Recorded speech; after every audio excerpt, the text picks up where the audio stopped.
जय भीम. आपल्या सर्वांचं स्वागत. बंधू आणि भगिनींनो, 18वी लोकसभा 2024 चा निकाल लागला आणि देशात संपूर्ण जी बीजेपीची लाट होती ती आश्चर्यकारकपणे कमी झाली तर चित्र पाहायला मिळालं आपल्याला. म्हणजे गेल्या 10 वर्षांमध्ये जी बीजेपीची लाट होती आणि याही वेळेला त्यांचा नारा होता की 400 पार, 400 पार, 400 पार. बिथरलेली होती खरं तर, पण तरीही 400 पारचा नारा लावत होती. आणि यावेळेसची निवडणूक तशी खूपच कुतूहलाची गेली. खूपच संभ्रम अवस्थेमध्ये लोकांकडून लढल्या गेली ती जनतेकडून. जनता खूप संभ्रमित होती, घाबरलेली होती, दहशतीत होती. आणि निकाल लागल्यानंतर जो काही निकाल हाती आला तर त्याबद्दल खरं तर लोक फार समाधानी आहेत असं एक चित्र दिसायला लागलं. म्हणजे बीजेपीची लाट ही आश्चर्यकारकपणे कमी झाली आणि लोकांनी थोडासा सुटकेचा श्वास घेतला असं म्हणायला काही हरकत नाही. ती महाराष्ट्रातही महाविकास आघाडीनं चांगलं यश मिळवलं. त्यातही 2019 पर्यंत जी मध्ये जी काँग्रेस भुईसपाट झाली होती तर महाराष्ट्रात यावेळेला लोकांनी काँग्रेसला बरंच सहकार्य केलं असं चित्र एक पाहायला दिसत आहे. यात खरं पाहिलं तर काँग्रेसला आंबेडकरी जनता आणि मुस्लिम जनता यांनी खूप मोठं सहकार्य केल्याचं चित्र आहे. खरं तर हे आंबेडकरी जनता आणि मुस्लिम जनता ही पूर्वीपासूनच काँग्रेसला मतदान करीत आलेली आहे. म्हणजे स्वातंत्र्यापासून आपण जर पाहिलं तर काँग्रेसला आंबेडकरी जनतेनं काँग्रेसला मतदान केलेलं आहे. हे मी मागेही वारंवार सांगितलंय. आणि ते मतदान कधीपासून कमी व्हायला लागलं तर ॲडव्होकेट बाळासाहेब आंबेडकरांनी जेव्हा स्वतंत्रपणे निवडणुका लढवण्यास सुरुवात केली 84 पासून, तेव्हा आंबेडकरी जनता आपल्या स्वगृही परतली असं म्हणायला काही हरकत नाही. आणि जेव्हा आंबेडकरी जनता ॲडव्होकेट आंबेडकरांच्या उमेदवारांना म्हणजे भारिपच्या पूर्वाश्रमीच्या भारिपच्या उमेदवारांना जेव्हा मतदान करायला लागली तेव्हा काँग्रेस हळूहळू मायनस व्हायला लागली. म्हणजे जी काँग्रेस आतापर्यंत इतके वर्ष सत्तेत होती तर ती आंबेडकरी मतदान आणि मुस्लिम मतदान यांच्या बळावर सत्तेत होती असं आपल्याला ठोसपणे म्हणायला जागा आहे किंवा म्हणता येईल. तर 19च्या लोकसभा निवडणुकीत आंबेडकरी जनतेने खरं तर आणि त्यातल्या त्यात मुस्लिम जनतेने काँग्रेसला मतं दिली नव्हती असं एक चित्र होतं.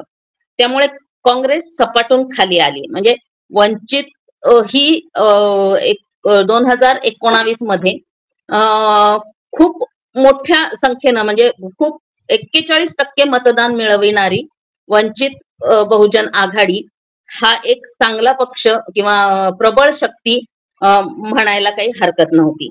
आणि म्हणून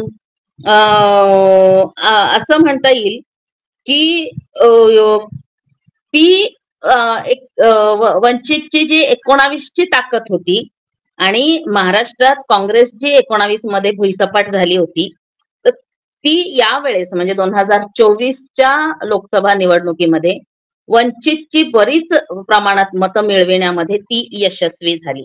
आता ती कशी झाली आपण ती पुढे पाहणार आहोत. हे निवडणुकीचे अजेंडे आहेत सगळे. आपण हळूहळू त्या मुद्द्यावर येणार आहोत. आणि वंचित एकदम सरकन जी 41% मतं मिळविणारी वंचित बहुजन आघाडी हा पक्ष या 2024 मध्ये एकदम 16-17 लाखाच्या 16-17% पर्यंत मतदान मिळविणारा पक्ष असा होऊन गेला. म्हणजे एकही उमेदवार तर निवडून आलाच नाही पण मतांची टक्केवारी सुद्धा खूप निम्म्यापेक्षा कमी झाली असं म्हणायला जागा आहे. आता आंबेडकरी जनता जी बुद्धिजीवी वर्ग आपण ज्याला म्हणतो या निकालानंतर असं एक चित्र पाहायला मिळालं की ज्या आंबेडकरी मतदारांनी काँग्रेसला मत दिले तो मतदार खूप उत्साहाने अशा आविर्भावात होता आहे की आम्ही काहीतरी खूप मोठी लढाई जिंकलोय. आणि जो वंचितचा ओरिजिनल मतदार होता म्हणजे जो बाळासाहेबांना मानणारा आणि बाळासाहेबांनाच ज्यांनी मतदान केलं, बाळासाहेबांच्याच वंचितच्याच उमेदवारांना ज्यांनी मतदान केलं तो उमेदवार काहीसा नाराज होता. म्हणजे आता नाराज होण्यालाही अनेक कारणं आहेत. युती व्हायला पाहिजे होती, पण युती झाली नाही. मतांची टक्केवारी कमी झाली. आपला एकही उमेदवार निवडून आला नाही. त्यापेक्षा अकोल्यातून माननीय बाळासाहेब आंबेडकर निवडून आले नाहीत. याचं दुःख सगळ्यात जास्त आम्हा कार्यकर्त्यांना जास्त झालं. आणि मग जो मतदार काँग्रेसला मतदान केलंय, म्हणजे आंबेडकरी मतदार मी असं म्हणेन, विशेषतः जो आंबेडकरी मतदार ज्याने यावेळेस काँग्रेसला मतदान केले, त्यातला प्रत्येक बुद्धिजीवी मतदार म्हणा किंवा त्यातला प्रत्येक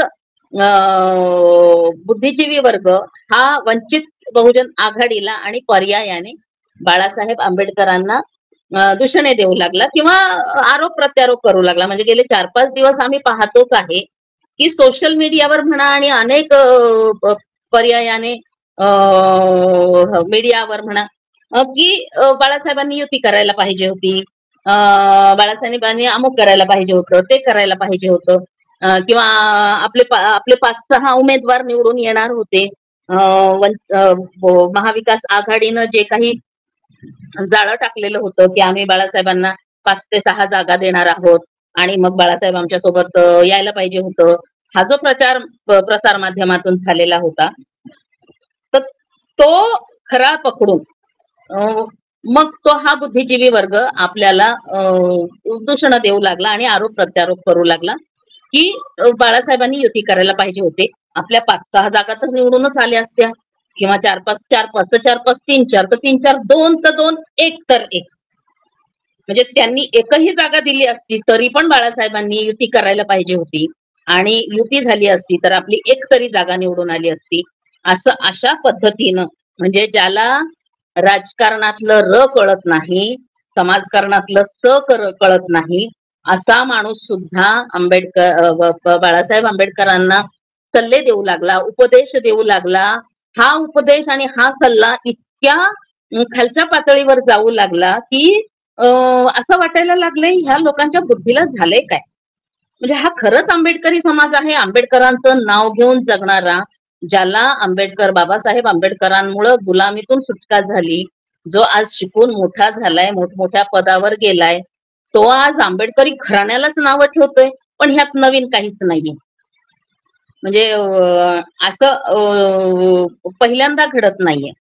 मी मागच्या अनेक व्हिडिओमध्ये हे सगळं सांगितलेलं आहे की बाबासाहेब आंबेडकर यांचं महापरिनिर्वाण झाल्यानंतर आपण पाहिलाय तो इतिहास की माईसाहेब आंबेडकरांवर बाबासाहेब आंबेडकरांना मारून टाकल्याचा आरोप आहे. आता हे कोण करतं याचा शोध ह्या बुद्धिजीवी वर्गांनी लावला पाहिजे खरं तर, की जे आज संभ्रमित होतात ह्या अशा आरोपाला बळी पडून लगेच आपल्यावर प्रतिक्रिया देतात की यांनी असं करायला पाहिजे होतं, त्यांनी तसं करायला पाहिजे. या सगळ्या घडामोडींचा म्हणजे बाबासाहेब आंबेडकरांच्या नंतर राजकीय पक्षाचा वारसदार कोण व्हावा, भैयासाहेब आंबेडकर व्हायला पाहिजे होतं, पण भैयासाहेब आंबेडकरांकडे ती राजकीय चळवळ आली नाही. सवितामाई आंबेडकरांकडेही आली नाही राजकीय भारतीय बौद्ध महासभेचा वारसा असेल. हे सगळं जे बाबासाहेब आंबेडकरांनी करून ठेवलं होतं तो वारसा ह्या दोघांकडेही आला नाही किंवा बाळासाहेब आंबेडकरांवरही आज आरोप झालेले नाहीयेत. हे आरोप अनेक वर्ष बी टीम असेल, बी टीम ऐक्याचे मारेकरी बाळासाहेब आहेत, असे अनेक पद्धतीनं म्हणजे सुरुवातीला तर बामसेपचे लोक यावर आरोप करायचे आणि तो आपल्यापर्यंत मेसेज पोहोचवायचे. तर अशा पद्धतीनं हे आरोप काही नवीन नाही. पण तरी एक चीड येते की ठीक आहे, समीक्षा व्हायला पाहिजे, आपण हरलो काय, यश अपयश याची समीक्षा व्हायला पाहिजे, याच्यावर चर्चा व्हायला पाहिजे. पण आंबेडकरी घराणं संपवायला, आंबेडकरांचं नाव धुळीस मिळवायला निघालेत. आता हे कसं काय होऊ शकतं आणि हे कसं काय आपण आरोप करू शकतो याचं मला जरा नवलच वाटतंय. म्हणजे ज्या घराण्याचा तो नातू आहे त्या घराण्याचं नाव लयास घालवताय, हे कसं काय होऊ शकतं, असं कसं काय ते करू शकतात. मग आता हे असा आरोप करताना आपण थोडं इतिहासात सुद्धा डोकावलं पाहिजे की अशा खरंच कृती बाळासाहेबांकडून होत आहे. तो माणूस गेल्या 43 वर्षापासून चळवळी करतोय, सत्तेत नसताना तुमचे सगळे प्रश्न सोडवतोय, हे समाजासाठीच करतोय ना. आमच्याकडे काही प्राध्यापक लोक असे म्हणायला लागले की समाजाला सोडून राजकारण करतात का. या वाक्याचा काय बोध होतो मला हेही समजत नाही ते की असे लोक आपल्याकडे आहेत.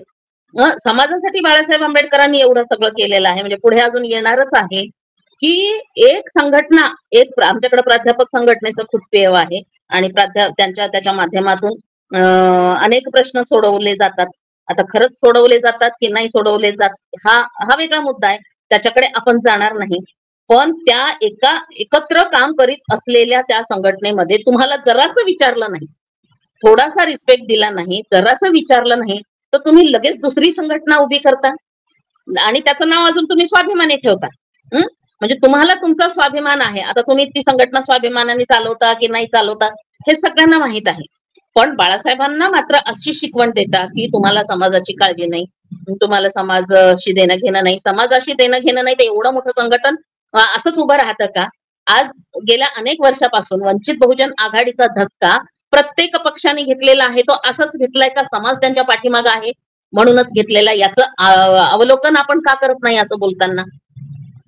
आज एवढा मोठा समाज त्यांच्या पाठीशी आहे म्हणून ही बार्गेनिंग होते आणि म्हणून सगळ्यांनी त्यांचा धक्का घेतलेला आहे, हे आपण का विचारात घेत नाही? आपण का उचलली जीभ लावली टाळाला, कुणाचंही ऐकतो आणि कुणाचंही बोलतो? बोला ना, बोलायला स्वातंत्र्य दिलंय आपल्याला डॉक्टर बाबासाहेब आंबेडकरांनी, स्वातंत्र्य दिलंय, व्यक्ती स्वातंत्र्य, अभिव्यक्ती स्वातंत्र्य आहे. पण मग त्याचा असा गैरवापर करावा, कुणाचंही ऐकायचं? अरे तुम्ही जे बोलता तुम्ही ते विद्यापीठामध्ये बीजेपीच्या अजून कोणकोणच्या तिकिटावर आणि पाठिंब्यावर निवडून येतात, हे सांगायला पाहिजे का आम्ही? आणि तुम्ही बाळासाहेबांना शिकवता, ठीक आहे ना, बाळासाहेबांचं काय चुकलं असेल नाही चुकलं असेल ह्याची चर्चा व्हायला पाहिजे. चर्चा ही वैयक्तिक न जाता तुम्ही केलेल्या कार्यावर व्हायला पाहिजे. तर हे न होता तुम्ही कुठेही कुणाचंही ऐकून, म्हणजे कोण सांगतं, बोलविता धनी तुमचे अनेक अनेक वेगवेगळे असतात. आता विषय असा आहे की बाळासाहेबांनी युती करायला पाहिजे होती, याच्यावर हे सगळं काही आताचं राजकारण सुरू आहे. म्हणजे 4 जूनच्या नंतरही असेल आणि निवडणुकीच्या आधीच सुद्धा असेल की सगळ्या आंबेडकरी समाजाचं म्हणणं असं होतं की बाळासाहेब आंबेडकरांनी युती करायला पाहिजे होती. आता याच्यावर आपण चर्चा करूया की नक्कीच खरंच करायला पाहिजे होती. मग बाळासाहेब आंबेडकरांनी त्यासाठी प्रयत्न केले का? काहीच केलं नाही का? ह्याच्या इतिहासात आपण कधी गेलोय का? म्हणजे पाहिलंय का आपण बाळासाहेब आंबेडकर असे नाही म्हणले आणि त्यांची काहीच तयारी नव्हती, असं काही झालेलं आहे का? तर याचं उत्तर नक्कीच नाही आहे. बाळासाहेब आंबेडकर गेल्या 1 वर्षापासून त्याच्या प्रयत्नामध्ये होते. बाळासाहेब आंबेडकर 1 वर्षापासून इंडिया आघाडीला प्रस्ताव देत होते की आम्ही तुमच्यासोबत येण्यासाठी तयार आहोत. मग आता हे जे आता जे उचलली जीभ आणि लावली टाळाला हे जे बोलतायत, यांना बाळासाहेब आंबेडकरांचा हे गेल्या वर्षभरापासूनचा प्रस्ताव मीडियामधून बाळासाहेब आंबेडकर तो प्रसारित करत होते मुद्दाम. म्हणजे यावेळेस बाळासाहेब आंबेडकरांनी एक काळजी परत घेतली की जे काही घडतंय ते मीडियामध्ये जाहीरपणे केलेलं आहे. जे काही घडतंय, ज्याच्यासोबत जे काही बोलणं होतंय ते मीडियामध्ये, व्हिडिओच्या माध्यमातून असेल, सोशल मीडियाच्या माध्यमातून असेल, कसंही असेल किंवा जाहीर पत्रकाच्या माध्यमातून असेल, ते बाळासाहेब आंबेडकरांनी जाहीर केलेलं आहे. हे आपण पाहिलंय का? तर आपण ते नाही पाहिलेलं. पण आपण अनेक वेगळ्या दुसऱ्याच गोष्टी पाहतो. मला खेदानं काही गोष्टी म्हणाव्या लागतात की 1 वर्षापासून बाळासाहेब आंबेडकर गेल्या महाराष्ट्रामध्ये पायाला भिंगरी बांधून फिरतायत, अनेक आंदोलनं करतायत, अनेक वंचित घटकांच्या प्रश्नांची उकल करतायत, त्यांच्यासाठी कोर्टात उभं राहत आहेत. आपण पाहतो बाळासाहेब आंबेडकर कोट घालून खरंच एक उभे राहतात कित्येक तरी केसेस लढायला, ह्या वंचित घटकांच्या केसेस लढायला ते उभं राहतात आणि महाराष्ट्रभर त्यांचे दौरे चालू असतात. त्या ह्या लाखा 2-2 लाखाच्या सभा त्यांच्या होतात. याचा धक्का अनेकांनी घेतल्याचं चित्र मागच्या काही महिन्यामध्ये होतं आणि आता यांना कसं थांबवायचं याच्यासाठीच्या सगळ्या स्ट्रॅटेजी या ह्याच्यामध्ये सुरू असल्याचं दिसत होतं. तर बाळासाहेब आंबेडकर इंडिया आघाडीला पत्र देत होते, प्रस्ताव देत होते की आम्हाला इंडिया आघाडीमध्ये यायचं आहे किंवा मग महाविकास आघाडीमध्ये आम्हाला यायचं आहे, आम्हाला युतीमध्ये आम्ही येण्यासाठी उत्सुक आहोत किंवा आम्ही येण्यासाठी तयार आहोत, ही अशी सहमतीची पत्र अनेकदा त्यांनी इंडिया आघाडीच्या अध्यक्षांना म्हणा, त्यांच्या सगळ्या प्रतिनिधींना म्हणा किंवा ज्यांना कायदेशीररित्या पाठवायला पाहिजे होतं त्यांना पाठवलेलं आहे. आता तुम्हाला एक वाक्य आठवत असेल नाना पटोलेंचं. बाळासाहेब म्हणाले की आम्हाला निमंत्रण नाही बैठकीचं, कुठल्याही बैठकीचं. महाविकास आघाडीच्या अनेक बैठका होत होत्या, इंडिया आघाडीच्या अनेक बैठका होत होत्या, पण ह्यातल्या एकाही बैठकीला बाळासाहेब आंबेडकरांना निमंत्रण नाही. आता मला सांगा, निमंत्रण यायला पाहिजे होतं की नाही? आपण ह्या दोन्ही बाजूने थोडासा विचार करूया की निमंत्रण बाळासाहेब आंबेडकरांना यायला पाहिजे की नाही कुठल्या तरी बैठकीचं. नाही इंडिया आघाडीचं, महाविकास आघाडीच्या तरी बैठकीचं निमंत्रण यायला पाहिजे होतं की नाही? बाळासाहेब जेव्हा असं बोलतात तेव्हा नाना पटोले काय म्हणाले की निमंत्रण द्यायला काही सत्यनारायणाची पूजा आहे. हे वाक्य आपण संपूर्ण मीडियामध्ये ऐकलं असेल. हे वाक्य संपूर्ण फिरत होतं सोशल मीडियामधून. हे नाना पटोलेंचं वाक्य फिरत होतं. आता इथे हा बाळासाहेबांचा अपमान आहे की सन्मान आहे? मला मला ह्या ह्या जे आता सगळे जे बोलतायत त्या लोकांनी ह्याचं उत्तर द्यावं की ही अशा पद्धतीचं बोलणं असतं का? बाळासाहेब आंबेडकर जो एका मोठ्या पक्षाचे अध्यक्ष आहेत, आंबेडकरी घराण्याचा वारसदार आहे आणि समस्त वंचित घटकांना घेऊन जाणारा एक मोठा पक्ष आहे, त्यांच्या अध्यक्षांना तुम्ही अशा पद्धतीनं बोलता. बरं, तिथंही बाळासाहेब काही म्हणाले नाही की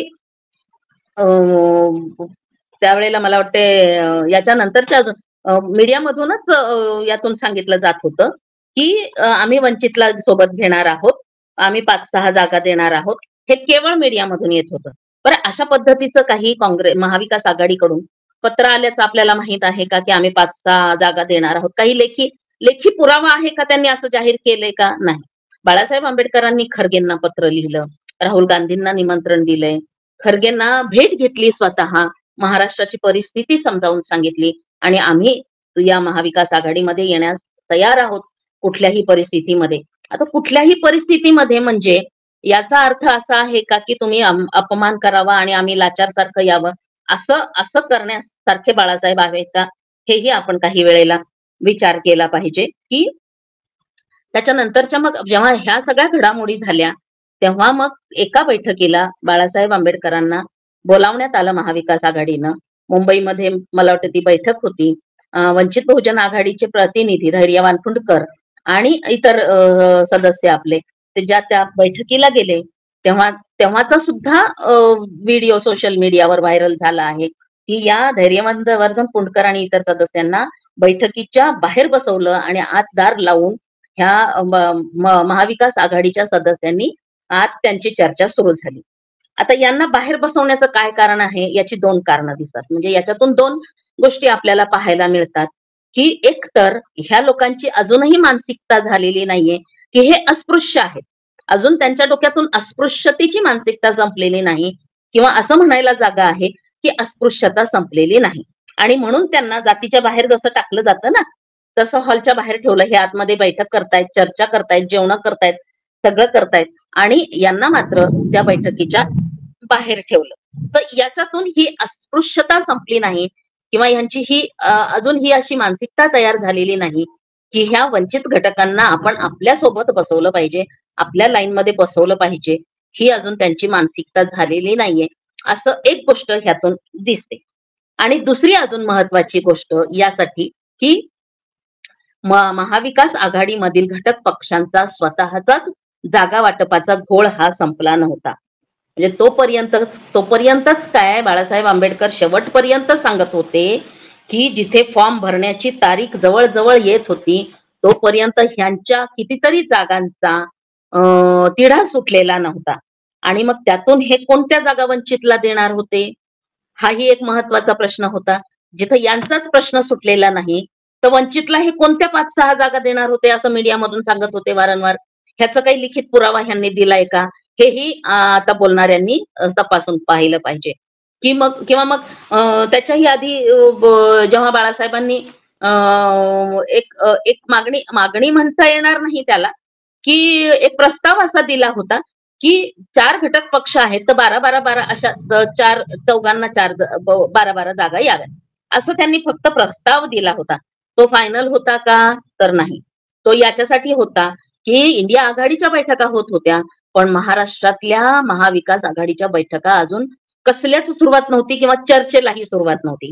बाळासाहेबांनी हे अनेकदा एबीपी माझा असेल किंवा मला आता नक्की आठवत नाही पण अनेकदा मुलाखतीमधून सांगितलेलं आहे की त्यांना बाळासाहेबांना जेव्हा हा प्रश्न विचारला की बाळासाहेब तुम्ही 12-12 जागांचा प्रस्ताव दिलाय का, तुम्हाला 12 जागा हव्या आहेत का, याच्यावरही खरं तर लोकांच्या खूप चर्चा झाल्या की काय काय बोलले आता मला ते आठवत नाही की 12 जागा मागण्याचं असं आहे का तसं आहे का, हे हे असे आरोप झाले. तर बाळासाहेब हसून म्हणाले की किमान मी असं बोलल्यामुळे हे चर्चेला तरी सुरुवात झाली, नाही तर अजूनही यांची चर्चा सुरुवात झाली नव्हती. किमान ते कामाला तरी लागले आणि मग आम्ही उत्सुक आहोत त्यातून काहीतरी मार्ग निघेल असं अशा पद्धतीसाठी आम्ही ते ठेवलं. तर ह्या अशा अशा ह्याचाही वक्तव्याचाही अनेकांनी अपप्रचार करून ते सोडलं. त्याच्यानंतर काहीतरी ते 27 जागांची मागणी, 27 जागांची मागणी ह्यातूनही बाळासाहेबांनी सगळं क्लिअर केलेलं आहे, स्पष्टीकरण दिलेलं आहे की 2019 मध्ये कोणत्या अशा जागा आहेत की ज्यामध्ये वंचित बहुजन आघाडीचं प्राबल्य आहे. तर त्याची यादी बाळासाहेब आंबेडकरांनी दिली की ह्या 27 जागा आहेत ज्याच्यामध्ये आमचं प्राबल्य आहे आणि यापैकी आम्हाला ज्या जागा कोणत्या तुम्ही देणार ते तुम्ही ठरवा. म्हणजे तुम्हाला तुमच्या कोणत्या घ्यायच्या त्या घ्या आणि आम्हाला कोणत्या जागा द्यायच्या ते यापैकी ज्या आहेत त्या ठरवा. म्हणजे कुठल्याही कोणत्याही देण्यापेक्षा इथं आमचं प्राबल्य आहे, इथं आम्ही निवडून येऊ शकतो, थोडीशी मतांची टक्केवारी जर आमच्यामध्ये प्लस झाली तर इथं ह्या आमच्या सीट निवडून येऊ शकतो. हे साधं गणित आहे. युत्या आघाड्या कशासाठी असतात की जिथं आम्हाला थोड्याशा मतांची गरज आहे तिथं आम्हाला प्लस मतदान मिळून आम्ही तिथून निवडून येऊ शकतो, याच्यासाठी आपण ह्या युती आघाडी करत असतो. आणि म्हणून बाळासाहेब आंबेडकरांनी त्या 27 जागांची लिस्ट दिली होती. 27 जागा मागितल्या नव्हत्या, पण त्याचा सुद्धाही असा विपर्यास केला गेला की बाळासाहेबांनी 27 जागा मागितल्या. आता जेव्हा बैठकीला धैर्यवान कुंटकर आणि आमचे इतर सदस्य जेव्हा बाहेर बसवतात तेव्हा तो त्यांचा अपमान आहे, पर्यायाने तो बाळासाहेबांचा सुद्धा अपमान आहे. एवढा अपमान सहन करूनही बाळासाहेब आंबेडकरांनी समाजासाठी, म्हणजे ज्यांनी समाजासाठी हा शब्द वापरलाय ना की समाज बाजूला करून राजकारण असतं का, त्यांच्यासाठी हे आहे की समाजाची मागणी गृहीत धरून समाजाचा रेटा समजून घेऊन समाजासाठी हा मान अपमान सुद्धा बाळासाहेबांनी सहन केला आणि जाहीररित्या मीडियामधून हे सांगितलंय बाळासाहेबांनी. मी वारंवार जाहीररित्या मीडियामधून याचा उल्लेख याच्यासाठी करते की यावेळेस काय त्याच्या आधी सुद्धा 19 मध्ये सुद्धा बाळासाहेब आंबेडकरांनी ज्या ज्या घडामोडी घडत गेल्या, ज्या ज्या घडामोडी घडत होत्या त्या मीडियामधून जाहीर करत गेले. लोकांमध्ये अशा खोट्या बातम्या पसरवू नये लोकांनी आणि त्याचं स्पष्टीकरण लोकांना समजावं. आपला आंबेडकरी समाज हा आता समजूतदार झालेला आहे असं समजून बाळासाहेब आंबेडकरांनी हे जाहीरपणे मीडियामधून करत होते. तेव्हा बाळासाहेब आंबेडकरांचं वाक्य आहे की आम्ही आमचा मान अपमान अहंकार युतीच्या आड येऊ देणार नाही. म्हणजे किती मोठं वाक्य आहे हे की आम्ही आमचा अपमान जरी झालाय तरी हा अपमान, आमचा मान अपमान हा किंवा अहंकार सुद्धा आम्ही आमच्या ह्या युतीच्या आड येऊ देणार नाही. आणि म्हणून बाळासाहेब आंबेडकर परत त्याच पद्धतीनं महाविकास आघाडीमध्ये येण्यासाठी प्रयत्न करत होते. प्रयत्न केले नाही का, तर प्रयत्न खूप केले बाळासाहेब आंबेडकरांनी. याला म्हणायला काहीही वाव नाहीये की बाळासाहेब आंबेडकरांनी गेल्या 1 वर्षभरापासून सगळे प्रयत्न, राहुल गांधींना निमंत्रण पाठवलं, खरगेंचं पत्र जाहीरपणे प्रसारित केलेलं आहे, खरगेंची भेट घेतलेली आहे. एवढं सगळं असताना महाविकास आघाडीच्या सगळ्या सदस्यांना सांगितलंय. बरं, उद्धव ठाकरेंची जेव्हा युती केली बाळासाहेब आंबेडकरांनी तर उद्धव ठाकरेंना मीडियामधून ते वारंवार सांगत होते की आमचं प्रतिनिधित्व उद्धव ठाकरे करतायत, आमची बाजू मांडणारे उद्धव ठाकरे, महाविकास आघाडीमध्ये आमची बाजू हे उद्धव ठाकरे मांडणार आहेत. आणि त्यांनी त्या पद्धतीनं त्यांना आम्ही आमचा निरोप उद्धव ठाकरेंना दिलेला आहे, आम्ही येणार आहोत, युतीमध्ये येणार आहोत. आता त्यांनी आम्हाला बोलवावं. आता न बोलवता जायला काय ते रामदास आठवले आहेत का मला सांगा, आंबेडकर आहेत ते आपल्याला तरी पटलं असतं का न बोलवता जायला. तिकडूनही बोललो असतो की अरे आंबेडकरांना बोलवलं नाही तरी गेले म्हणून. तिकडूनही बोलणारे म्हणजे दोन्हीकडून बोलणारे लोक आपल्याकडे आहेत. तर पण तसं काही झालेलं नाही. म्हणजे उद्धव ठाकरेंनाही काही आपली बाजू मांडली नाही. बाळासाहेब आंबेडकर वारंवार सांगून वाट पाहत होते. शेवटच्या घटकापर्यंत म्हणजे फॉर्म भरण्याची वेळ येईपर्यंत यांचा महाविकास आघाडीच्या जागेचा तिढा सुटला नाही आणि वेळेवर फजिती करणार होते ते. खरं तर म्हणजे ही शक्यता ओळखून म्हणजे गेल्या वर्षभरापासून बाळासाहेब आंबेडकरांनी जी तयारी केली होती आपण बघितलं की ओबीसी जोडलाय बाळासाहेब आंबेडकरांनी, आंबेडकरी समूह तर त्यांच्यासोबत आहेत, मुस्लिम जोडलेला आहे. म्हणजे औरंगजेबाच्या मदारीवर बाळासाहेब आंबेडकरांनी जाऊन जेव्हा दर्शन घेतलं तेव्हा तर कसला गदारोळ उठला होता. त्याचं स्पष्टीकरण देताना बाळासाहेब आंबेडकरांनी सांगितलेलं आहे की ह्या येणाऱ्या काही कालावधीमध्ये हिंदू मुस्लिम दंगली घडून येणार होत्या. त्या पार्श्वभूमीवर बाळासाहेब आंबेडकरांनी औरंगजेबाच्या मदारीवर दर्शन घेतलं आणि मुस्लिमांना संरक्षण दिलं.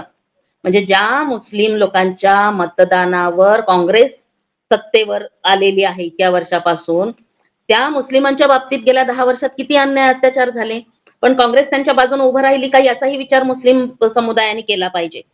पण त्यांच्या बाजूने आंबेडकर मात्र उभं राहिले. कालही आंबेडकर होते, आजही आंबेडकरच आहेत. त्यांच्या बाजूने ठामपणे बाळासाहेब आंबेडकर उभं राहिले. बाळासाहेब आंबेडकर सगळ्यांच्याच बाजूने उभं राहतात, हे एक वैशिष्ट्य आहे खरं तर.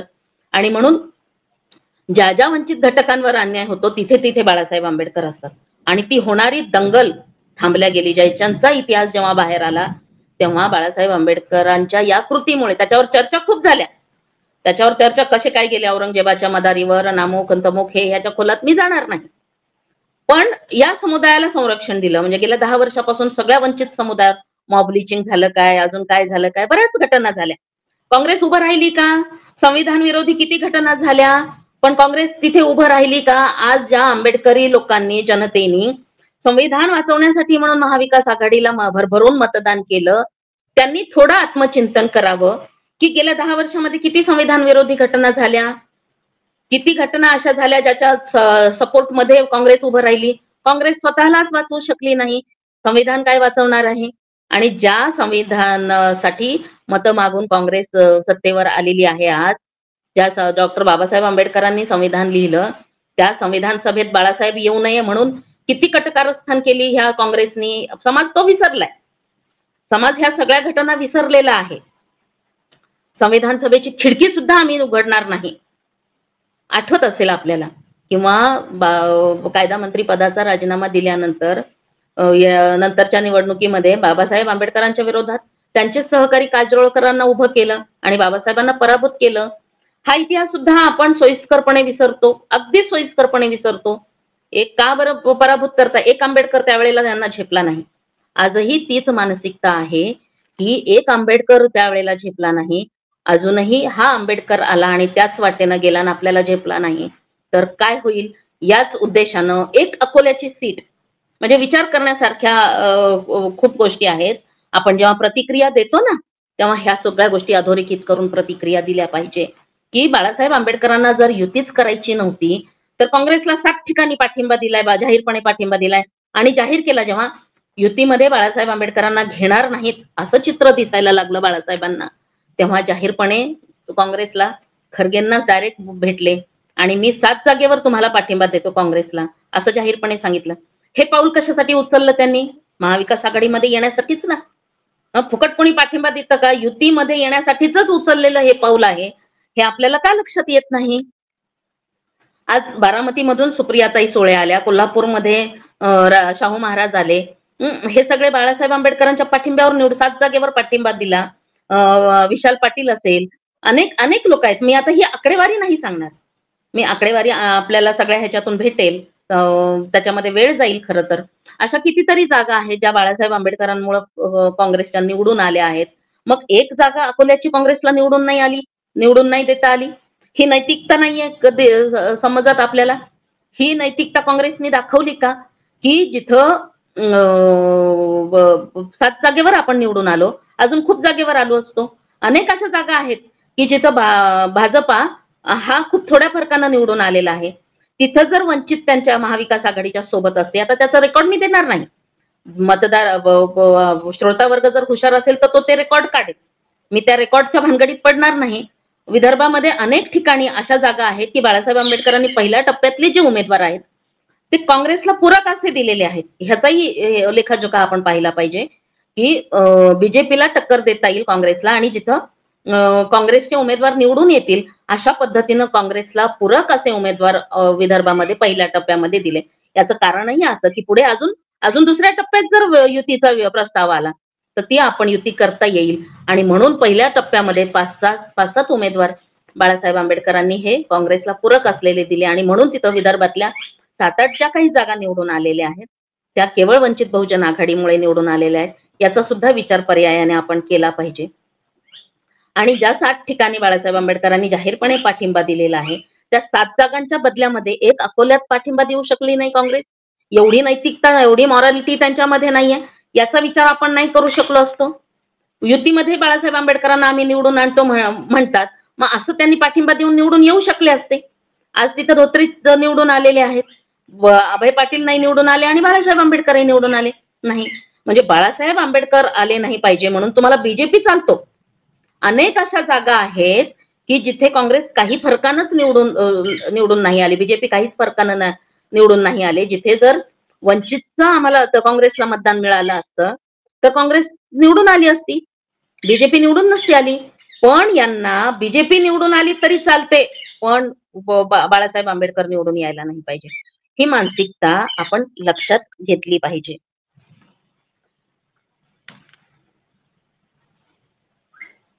खर तर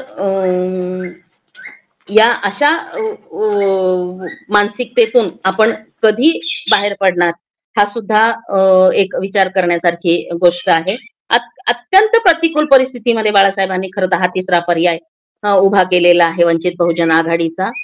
स्वतंत्र स्वाभिमानी राजकारण म्हणजे आंबेडकरी राजकारण स्वतंत्रपणे उभंच राहू द्यायचं नाही, आंबेडकरी नेतृत्व तयारच होऊ द्यायचं नाही. या मानसिकतेतून वेळेवर म्हणजे जिथे आपण जर गेल्या वर्षभरात जर आपण पाहिलं तर 19ची टक्केवारी पाहता आणि गेल्या वर्षभरातलं बाळासाहेब आंबेडकरांचं राजकारण जर पाहिलं तर आंबेडकरी समुदाय तर बाळासाहेब आंबेडकरांच्या सोबत आहेच.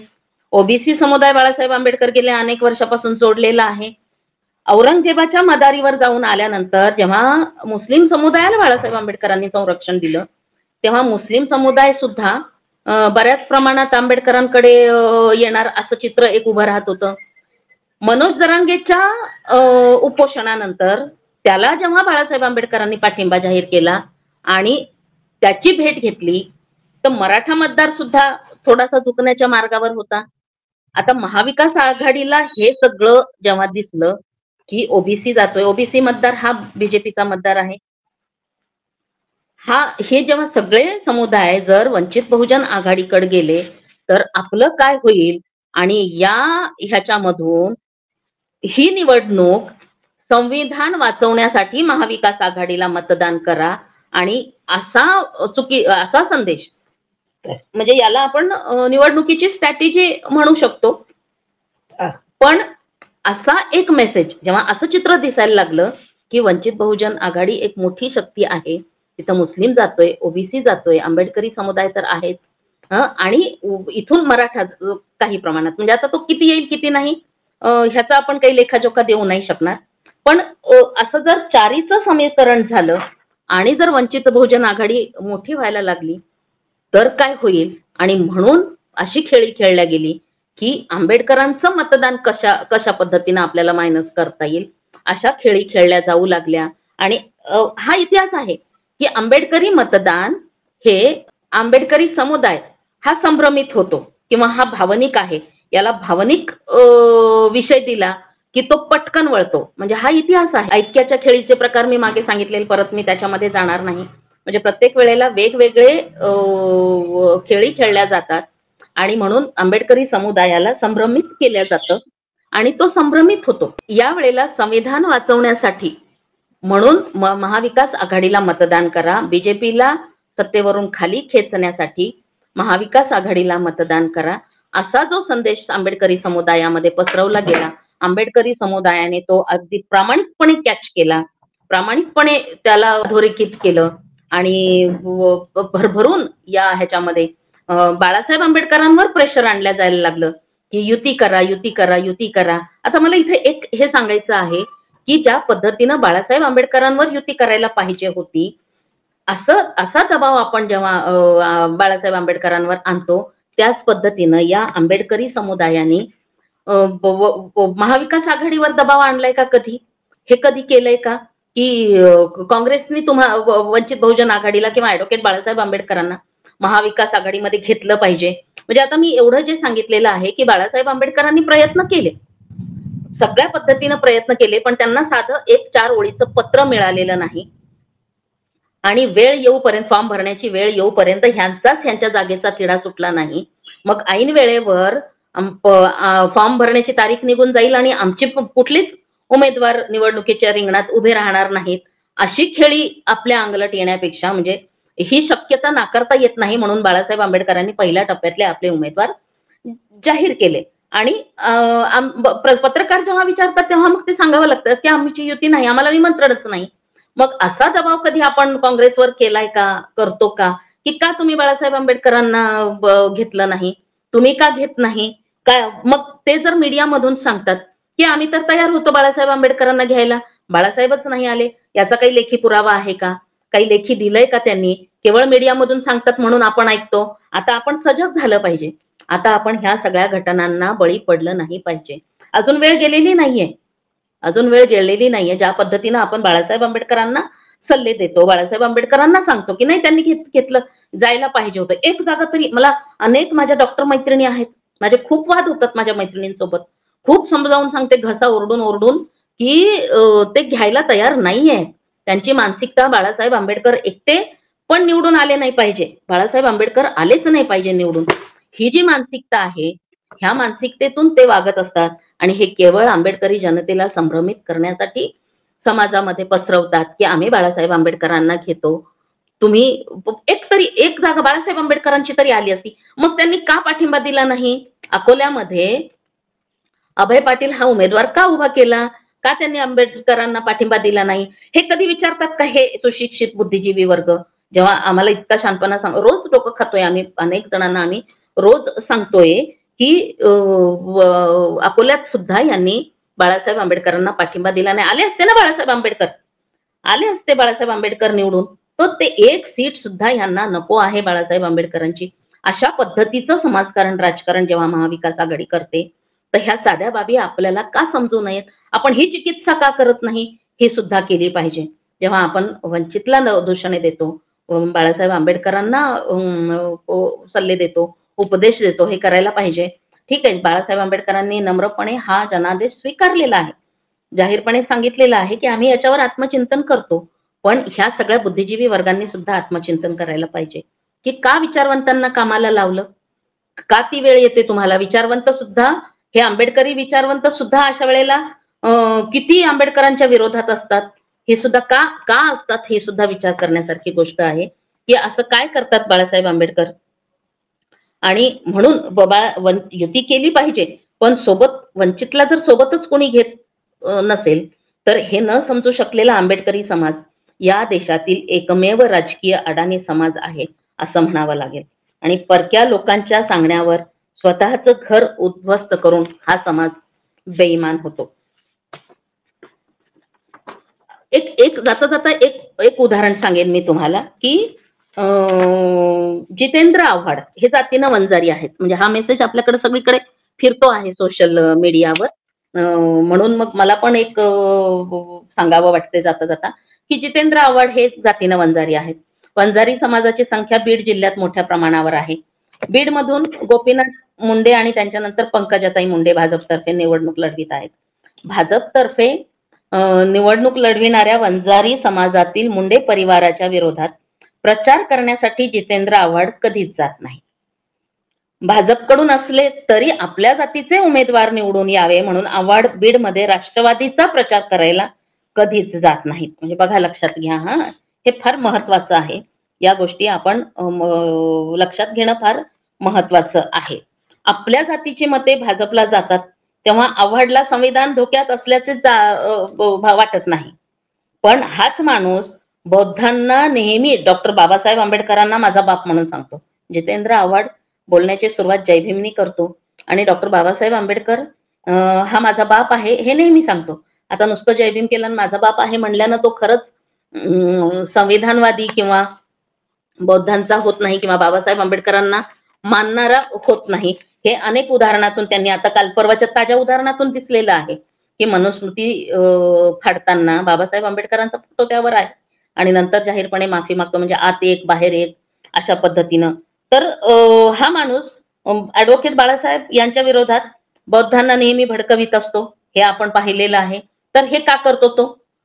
म्हणजे त्याला जर बीजेपी नको आहे आणि संविधानाच्या बाजूनं यायचं आहे, तर तो राष्ट्रवादीचा प्रचार करायला त्या ठिकाणी का जात नाही? ही एक गोष्ट महत्वाची. दुसरं अजून एक की काँग्रेस नेते जे पृथ्वीराज चव्हाण आहेत आणि राष्ट्रवादी काँग्रेस सोशल मीडिया सेलचे संग्राम पाटील हे दोघेही मराठा आहेत. मराठा समाजाने एकूण 13 जागांवर भाजपला मतदान करून महाविकास आघाडीच्या 13 जागा पाडल्या. या 13 जागा निवडून आल्या असत्या तर आज इंडिया आघाडीचा प्रधानमंत्री राहिला असता. मोठी मोठी गोष्ट आहे, लक्षात घेण्यासारखी गोष्ट आहे. या 13 जागांवर मराठा समाजाने महाविकास आघाडीला मतदान केले म्हणून मराठा समाजाचे प्रबोधन करणारे किंवा सत्य मांडणारे एकही वक्तव्य पृथ्वीराज चव्हाण किंवा डॉक्टर पाटील यांनी केलेले नाही. या दोघांचाही रोख स्वतःच्या जातीकडे नाहीये. या सर्वांची टीका केवळ बौद्ध समाजाने ॲडव्होकेट बाळासाहेब आंबेडकरांकडे कसे जाऊ नये या बाबतीत असते. म्हणजे आपापल्या जातीची मते भाजपला जातात यापैकी तिघांना काहीही वाटत नाही, कारण त्यातून त्यांचे जातीय वर्चस्व टिकून राहते. परंतु हे तिघेही सतत बौद्धांना भीती दाखवून बौद्धांचे उभे राहू पाहत असलेले स्वतंत्र राजकारण त्यांना मात्र संपवायचे आहे. आता यात खेदाची बाब ही आहे की बौद्धांमधील अतिबुद्धिवान या दुटप्पी नेत्यांच्या बोलण्यावर विश्वास ठेवून स्वतःच्या स्वतंत्र राजकारणाला संपवण्यासाठी मदत करतात. ही एक खरं तर खूप खेदाची गोष्ट आहे. तर या सगळ्या घटनांचा आपण खऱ्या अर्थानं उहापोह केला पाहिजे. समीक्षा मला वाटते दोन्ही बाजूनी झाली पाहिजे. अजून वेळ गेलेली नाही. माझं ह्या सगळ्या मतदारांना, आंबेडकरी मतदारांना, हे जे सल्ले देणारे, उपदेश देणारे आज सगळीकडूनच उपटलेले आहेत. काय काय भाषा करतात. मोठमोठ्या पदावर बसलेले लोक फेसबुकवर पाहिलं तर काही भाषा करतायत, किंवा येते त्यांची खरं पाहिलं तर. तर अशा ह्या सगळ्यांना माझं एक नम्रपणे आवाहन आहे की समीक्षा दोन्ही बाजूनी करा. खरंच बाळासाहेबांनी प्रयत्न केले नाही का? बाळासाहेब आंबेडकरांनी संविधान वाचवण्यासाठी काहीच केलं नाही का? त्यांचा हा इतिहास पाहावा. कोणी सांगतंय म्हणून आपण बोलू नये आणि सोशल मीडियावर अशा पद्धतीनं प्रचार करू नये. म्हणजे हे हे हे मला काय वाटतं माहितीये का? हे जे असे बुद्धिजीवी आज जे उपटलेले असतात ना, हे असे काठावर उभे असतात, काठावर. वंचित बहुजन आघाडीची शक्ती झाली की ते वंचित सोबत असतात आणि वंचित बहुजन आघाडी जरा डळमळीत झाली की लगेच ते पलटी मारतात, तिकडे पलीकडे जातात. तर ह्यांना गृहीत धरू पण नाही मला असं वाटतं. पण बाळासाहेब आंबेडकर आहेत ते संपूर्ण समाजाला सोबत घेऊन चालणारे. कितीही त्यांनी लोकांनी त्यांच्यासोबत धक्कादायक वागले तरी बाळासाहेब आंबेडकर हे कोणावर वैयक्तिक राग न धरता समाजासाठी समाजकारण आणि राजकारण करतात. हे अनेकदा अधोरेखित झालेलं आहे. त्यांच्या 43 वर्षाच्या चळवळीचा लेखाजोखा जर आपण पाहिला तर काय कमावले त्यांनी. आंबेडकर घराण्याचं नावच रोशन केलेलं आहे. आंबेडकर घराणं ते काहीही करू शकतात. ते वारंवार सांगतात, मला बीजेपी मध्ये जाण्यासाठी कोणी रोखू शकत नाही, पण मी आंबेडकर आहे, मी हे करणार नाही. माझे मूल्य असे मला सांगत नाहीत, माझे तत्व मला असे सांगत नाहीत, कारण ते आंबेडकर आहेत. आणि अशा पद्धतीचं समाजकारण, राजकारण जर ते करत असतील तर आपण त्यांना समजून घेतलं पाहिजे.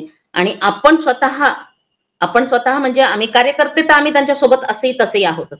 आम्हाला माहित आहे की ते जे करतात ते समाजासाठी करतात, आपल्यासाठी. जोपर्यंत ते आहेत तोपर्यंत आम्हाला अजून तरी कोणी धक्का लावू शकत नाही. पण तुमचं काय, जे कडेवर उभे आहेत त्यांनी स्वतःचं बघावं आणि त्यांनी स्वतःचं आत्मपरीक्षण करण्याची एक गरज आहे की खरंच काय आहे. कुणाचं तरी ऐकून आपण आपलं घर उद्ध्वस्त करावं का? आणि पुढे विधानसभेच्या निवडणुका आहेत, लोकसभेत जे झालं ते झालं. उद्या परत संविधान वाचवायला बाळासाहेबच येणार आहेत, हे लक्षात घ्यावं. तुम्ही जे महाविकास आघाडीला मतदान केलं त्यातला कुणीही आज संविधान विरोधी जर काही घटना घडल्या तर कुणीही येणार नाही, हेही परत तितकंच सत्य आहे. आणि म्हणून विधानसभेमध्ये थोडी समजदारी दाखवा.